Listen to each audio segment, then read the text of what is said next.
Hi, welcome to an instructional video on how to create surveys using Google Forms.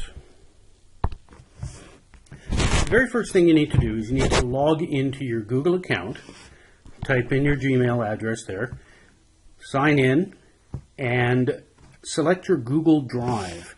If you can't find your Google Drive, if you go to the top right-hand corner of the screen and you see the 9 little dots, those are the Google icons, and they're the ones that will allow you to choose Google Drive from there. When you have your Google Drive open, then what you need to do is you need to choose the folder location for where you're going to create the survey. Initially, it isn't much of a problem. However, once you start creating a lot of files, folder management becomes very, very important. So I've chosen here, I've got my Google Drive, and then I have an Earth Science folder set up for semester 2 of 2015-2016, and a subfolder tests and quizzes, and this is where I've created all of my Google Forms and the responses within there. To start creating the new Google form, we're going to click the New button, big red button there, and in ours it doesn't show up initially. What we have to do is choose the More option below, and it's the first one, so I would then select Google Forms. And it will open up in a brand new tab, and it'll look something like this. The very first thing that you'll want to do is you're going to want to change the title of the form. If you don't, then it just remains untitled form within your Google Drive. It's important that you title the name correctly. If you're doing recurring surveys or if you're using this for quizzes, it's a good idea to incorporate perhaps week numbers or dates, the topics, or some other kind of an identifying feature within the file name. And if you wish to, this is where you could add a description of the survey or the Google form that you're busy creating as well. Now it's time to start crafting the questions of the survey. You have a bunch of choices. The default that Google Forms starts with is multiple choice. But there are a list, I'll show you in just a second here, of some of the different types of options. You will then go into, here is an example, you will go into this space, and that's where you will type the question itself. Now for the multiple choice one, which I've demonstrated here, there will be a series of options, and that's where you will then overwrite option 1 is the default, and you will overwrite giving the options that you want that question to have. You can tab to get to the next, or you can just click on, or you could add another option here. To get rid of them, simply click the X, and that would delete them. This is the section where you would choose, it's a drop-down menu indicated by the little drop-down triangle here, all the different kinds, short answer, long answer, linear questions, etc. From the bottom of the question, there's a required button.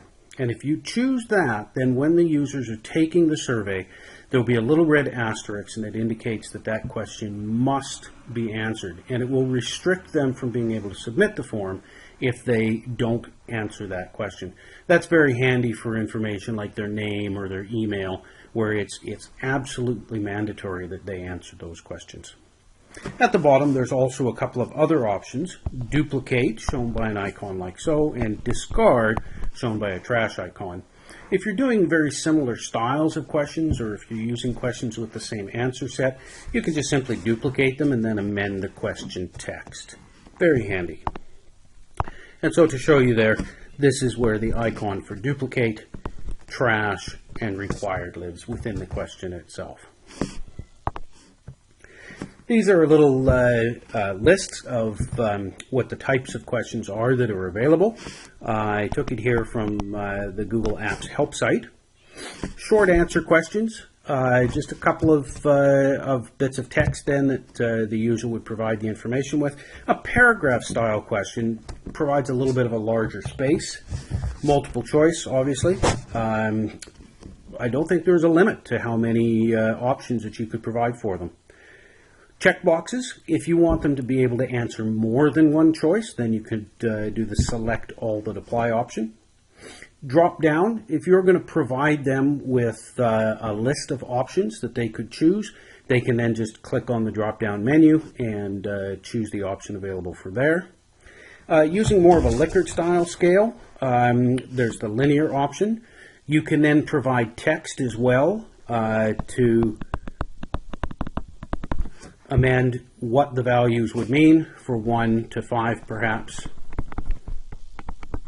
There is a space for them to be able to add there. Multiple choice grid gives a 2-column or a 2-dimensional grid system where you've got rows and columns, and then a date and a time option as well. Now we can amend the questions, improve the quality of the questions if you want, by adding video, where you can upload a video or choose a YouTube video, or you could add images by simply selecting appropriate icon or button from the list to the right of the questions. If you have your images stored on your hard drive or in your Google Drive, or you can have them from a URL taken from the web. It's possible then to adjust the location. You can have them centered to the left, to the right, and amend the size as well. The image will show up below. You can title the image, but then simply to move it, we'll click on that icon, and you see that shifted over. It was meant to be here. It's a little double row of 3 dots. You click and drag that, and it will allow you to move the image. There's the icon there for clicking and dragging. You can move the image into the appropriate position so that it shows up above or below the question. Here's the Add Image or Add Video option available from the menu to the right of the question. Most surveys will have more than a single question, so when you're done with the first one, you simply click the plus sign here like that, and it allows you to add another question. The process just repeats over and over. It's the same style. You can add an image to the question. You could add simply an image if you wanted without a question. And you can put as many as you wish. Again, by clicking the move icon here, we can then drag them into position and change the order. Sometimes it's very handy to be able to create sections within a survey. Using this icon here, the kind of equal sign icon, it allows you to create as many sections within the survey as you would like. It gives you a space to title it. And the handy feature then is that when you create a question, depending on how the user answers the question, you can direct them to go to a certain section. So if you were doing a dichotomous key style where when they answered yes in a certain question, you can send them to one portion. An answer of no would send them to a different section within the survey. Now it's time to format or to personalize the survey. There's 2 icons up in the top here. There's a kind of jigsaw puzzle. That's the add-ons icon. And then there's the palette icon. There are many icons, or many add-ons rather, available within the Google Store, within the Chrome Store. 2 that are very handy that I use are Choice Eliminator and GMath. Choice Eliminator is very handy because it allows you to, within the survey question, set limits to the numbers of responses. If you're doing a list for grouping perhaps and you want no more than 4 people to a group, you would provide the options within a multiple choice question of the topics. You would set the limit. Here, for example, we can see these are in this here. This is a parent-teacher interview time slot. They've set a limit of 3 for each of the hours here, like so. And then when the users choose those, when it reaches the maximum of the limit that you preset, it removes that option from the multiple choice or from the drop down, thereby restricting anybody else from choosing that. Very, very handy for surveys where we're trying to allocate people to different groups. The GMath here, and the addresses have been given for the Chrome Store web pages for those. GMath enables the user creating the survey to use LaTeX formula to create genuine algebraic looking mathematics. Because I teach math and science, it's very handy for me to be able to input things like this as either a survey or as a quiz. And using GMath lets us do that in a very simple, easy manner. The palette icon, this is one of the last stages that I use when I'm creating a survey. This allows the user to change the color. Here, for example, I have a nice purple background. You can choose from any of a host of colors, or you can upload an image to just to kind of change the background, make it a little bit more personal. It's also then within there that you would change the style, the look of the page that the user is ultimately going to see. The settings icon, shown by a gear here, is where you're going to define the conditions of the survey. It's within here they will begin asking questions as to when you want to restrict the domain. For my school district, for example, if I was to choose restrict only to @PRN email addresses, then even though the survey might get shared publicly, only people with that email address or within that domain are able to answer the quiz. This can be quite handy if you want to just restrict the participants within a survey or within a quiz. It also allows you to click an option where you will collect an email address. Otherwise, you could leave it as anonymous, or you could put that in as a question within the quiz itself. You can allow the user to answer multiple times, to change their answers, to edit the responses once they've been submitted. You can shuffle the order of the responses within a question. You can shuffle the order of the questions. And also this is then where a completion message gets typed in, where when the user has finished the survey, that message will pop up thanking them for taking the quiz, perhaps directing them to another website or giving further instructions. The preview icon is where you will take a look at the finished product. Within the editing windows, things look a little bit different than they would do when the survey is actually presented. So if you click that icon, it opens a new tab. You'll be able to see and add answers to the survey, to take the survey as if it was live. It's from within that preview menu that you would also then harvest the URL if you wanted to share the survey as a URL or as a QR code. If you notice any mistakes or errors that need to be amended, simply return to the previous tab, make the changes, and then reopen another preview window to see what the amendments are and how they look. Now it's time to share the survey with all the participants. You have a couple of options.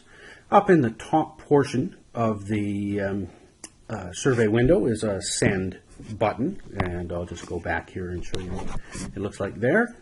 And so you would either click that, which then opens another tab, which then allows you to add either individually or by using a contact group.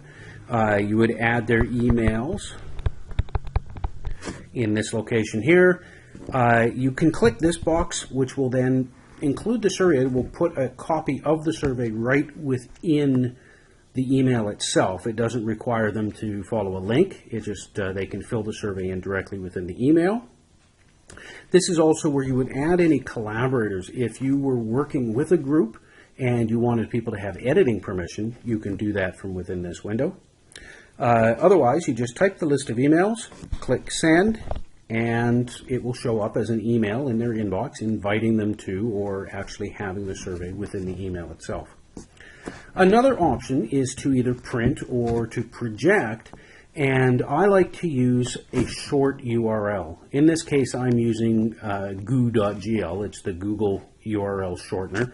Others are bit.lys perhaps, or tiny URL, you may have seen. It just reduces the size of text. In this case, it's to 6 characters. And I provide a QR code. I use beautifulqr.com, but there are many QR creators and QR readers.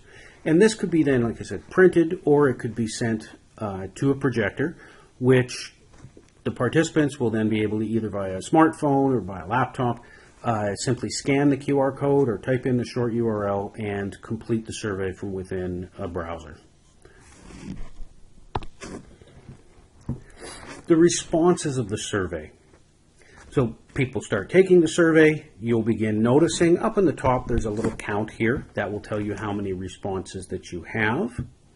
If you click the response button, shown right here, it then gives you a summary of the respondents to each and every question. And depending on what the type of question is, it will give it to you in a different graphical style.